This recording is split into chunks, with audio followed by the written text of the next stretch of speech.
welcome to Movies, Films, and Flicks. I am Mark Hoffmeyer, and joining me is a man who just shaved his head and loaded his body with serious tattoos. It's Adam Hodgins. Oh man, the tattoos hurt, but they were worth it. For when I go to your Rain of Fire themed New Year's Eve party. I'm like, when I was laying in that chair, sweating profusely in immense pain, because I went to a cheap tattoo artist. If you're going to get that many travel tattoos, you can't go to an expensive one because it'll just cost about too much. And they're all booked, and there's so many reservations, and and they're perfectionists. I was like, who's free? Like, who's got a lot of time that they just need to fill a chair, and like is willing to have a student work on me that's like interning there. Mm-hmm. That work. So but I was laying there, I just said, when I walk in to New Year's Eve 2023 at Mark's house, Rain of Fire themed party like this, and I open the door and just leap into his house, that'll be worth it. That moment will be worth it. So in my home right now, what I have waiting is outside. I bought a gigantic inflatable balloon, and I bought kind of prop axes. So everyone can jump off of my roof on a safe platform and onto a very, very safe pillow. Right. So everyone can recreate the jump from Rain of Fire, Matthew McConaughey's jump from Rain of Fire. Yeah, that's you. Okay. Hold on. In earlier episodes, Mark. Yeah. We have discussed a Kurt Russell theme park. Mm-hmm. Right, Tango and Splash. It was a Kurt Russell themed water park. So we're still gonna do the Kickstarter for that one. If we reach our minimum goal of $50 million, we will make Tango and Splash happen. However, I think we could easily do this is a same vein of thought, but a smaller scale, Movies, Films, and Flicks birthday party. Oh yeah.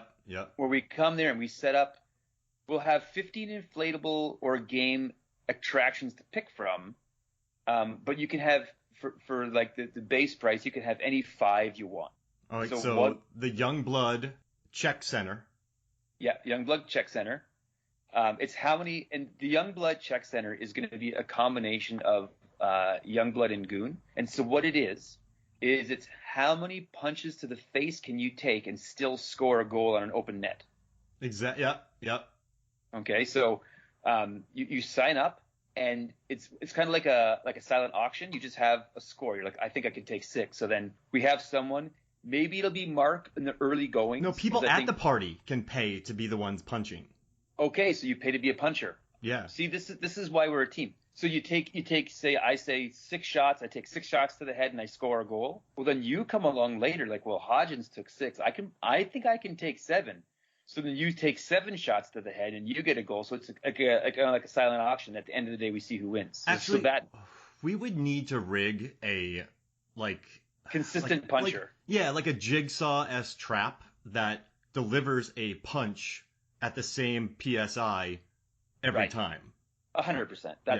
And we would make it the average PSI of a minor league hockey player's punch.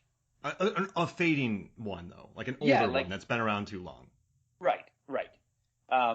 So that'll be one. We'll have the Rain of Fire inflatable axe swing situation. Oh wait, no, the jump. You can do a high jump onto an inflatable.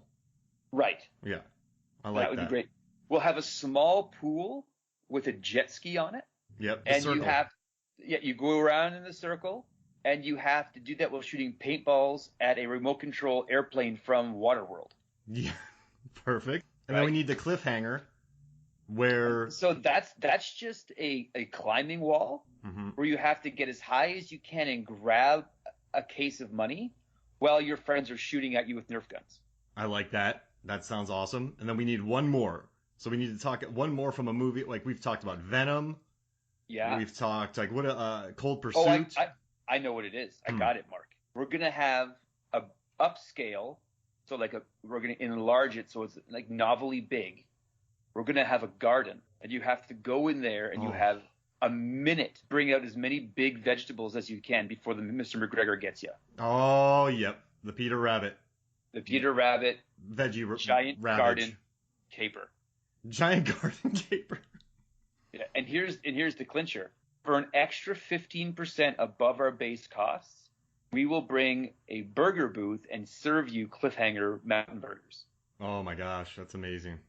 And can we, for one of our rides, there needs to be a kitchen fight. Yeah, but that's the like upper. yeah. That's the upper. That's for adults. You know, that's for adults. If you want your party to get real this summer, call Movies, Films, and Flicks party planners. The kitchen fight experience. The kitchen fight experience. Now, and when we go that way, we can have like a Fast and Furious wrench fighting. Yep, I need that.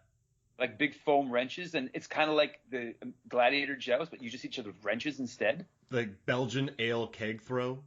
The Belgian ale keg. Now we're talking. And then we'll get to Rain of Fire soon. Yeah, we promise. Sand yoga. Wow. Like steel. What was it called? Dance fighting lessons. Steel Dawn. Yeah, dance fighting lessons, but on sand. So you have to learn how to do it on sand. That'd be amazing. We just have someone teaching everyone dance fighting. Right, and then you get punched in the face once, really hard. If you get the platinum package, which is not going to be cheap, we will do, Mark and I, a motorcycle joust outside your house. Wow. Yep. But it's expensive. Like I'm saying, we sell one of those packages, you and I are retiring. We do it once and it's game over. Yeah, it's all. I mean, to be fair, it needs to be in a field too, not a street. Yeah. And the field needs good ground. Yeah. But yeah, I mean, there's money in this. There's money in this, and we're gonna make it. I firmly believe we should have some sort of contest where the winner would get a base package party to start, and we do the first one's free. That would cost us probably $3 million. But we get lots of clicks, Mark. Yeah, in this world, it's all about getting the click. Hey, do you want to know why I introduced you as just shaving your head? Go for it.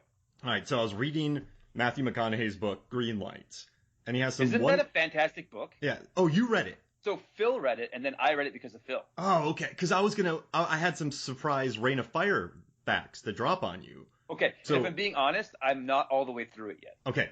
So in this book, Green Lights, Matthew McConaughey talks about how he was losing his hair. So he had this role coming up in Rain of Fire. He was playing Van Zandt. He's like, I'm gonna do it with a shaved head because Van Zandt's a tough guy. So McConaughey shaves his head, and People Magazine gets some pictures of him. His head's still kind of, it's not tan yet. It's still kind of white because he had the hair there.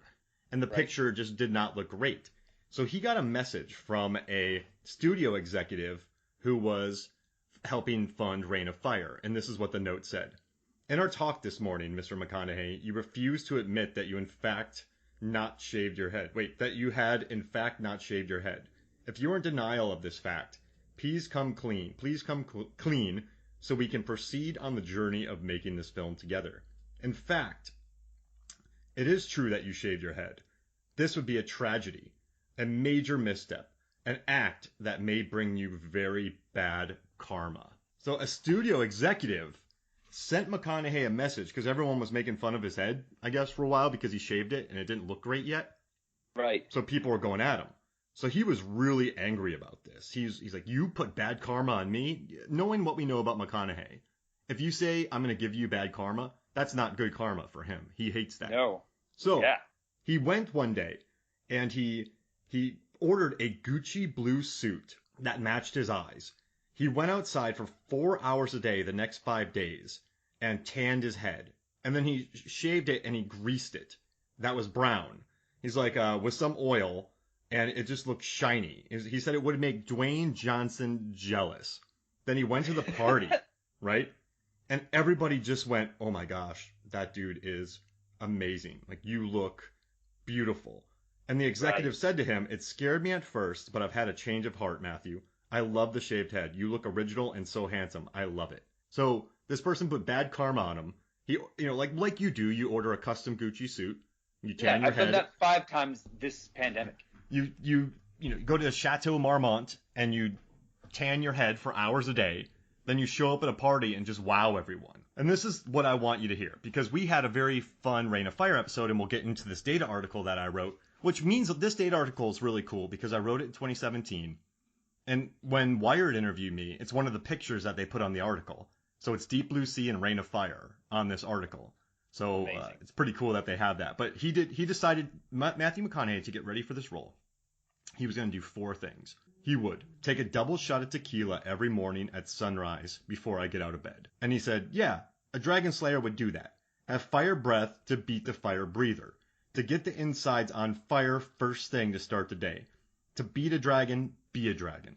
Then, he said, run 5 miles across the desert daily, barefoot. 2.5 miles out, 2.5 miles back. Yeah, toughen up the soles of my feet. I've got tender feet now, I wear shoes. I've got to toughen up the soles of my feet, plus dragons have tough skin, and I have to become more like my prey. So he did that. Right. Then he said, keep my heart rate below 60 while standing on the edge of the barn's rooftop overlooking a 40-foot drop on the concrete below. So McConaughey was afraid of heights, but Van Zandt wouldn't be. So he said, I'll do it every day until I can stand on my heels with my feet over the edge while holding a resting heart rate in the low 50s. Next, run out into the pastures every night at midnight and tackle sleeping cows. So I'm going to go full on tackle cows, knock them off their feet. I'll get thick, burly, strong. Yeah, that's what a dragon slayer would do. That's what Van Zandt would do. So he said, this is how it went. He wrote, on the 6th morning, I gagged up the double Cuervo shot that was awaiting my bedside at sunrise. Then again, on morning 7, bad idea. Done. So he stopped drinking for 17 days training. He was going to do this. And he quit on the 6th day. 7 days. Yeah. So he quit on the 6th day. Then, wait, how long did he? Oh, he had 2 months to prepare, actually. So he had 60 days to prepare. He quit that on the 6th day. At midnight on my 9th day, a large bull headbutted me and gave me a concussion as I tried to wrestle him to the ground. Oops. So by the morning 7, he's done with that. And on the 9th, morning 7, he's done with tequila. Night 9, he's done with the bulls. After 11 days of running 5 miles barefoot across the rocky 108-degree hot desert sand and stones, oyster-sized blisters formed on the bottoms of my feet so big and so bubbled out that I couldn't walk, less run. So by day 11, he was done running. After 2 months of trying, I never got closer than 3 feet from the edge of the barn's rooftop. And even then, my heart rate never got below 125. Nice try. So he did all this training, and he didn't complete any of it. But I just love that he admitted that in his book. But it's also crazy to think that for 7 days he woke up to a double shot of tequila. Mm-hmm. And for 9 days he attacked sleeping cows at midnight. Yep. Like, these are things I would not do one time. Exactly. So the fact that he did it 7 and 9 and 11 shows some gumption on his part. Right. But again, what he needs to do, here's the mistake McConaughey made in his training, Mark. And this is why I'm not saying I would be a better actor than McConaughey. This is why I'm saying I would be a better dragon fighting trainer than McConaughey. And if McConaughey's listening, don't break the knife. No, not if McConaughey's listening. McConaughey, I know you're listening. So contact Mark to get my contact information. I can help you out for your next role, because here's what you did wrong. Day 1, you take a easy drink. You drink a wine cooler when you wake up. Ooh. Right? And then you work yourself up to the 2 shots of tequila in the morning. So by the end of your 60 days, you're doing 2 shots of tequila, no problem. You don't tackle a bull day 1. You get a calf. And you run out there first day at midnight, and you lift that baby calf over your head, and then you put it back down nice and gentle. And you do that, and by the end of 60 days, you're lifting a whole cow over your head, Mark. Mm-hmm. You don't run bare feet over the ground the first day. You run with regular sneakers, and then you get like Walmart brand sneakers, and then you run in Chuck Taylors, and then you run in boat shoes, and then you run in flip flops, and you work yourself up to the bare feet. Like that's what's happening. And then you do you don't start on the top of the barn day 1. You get you build scaffolding that's like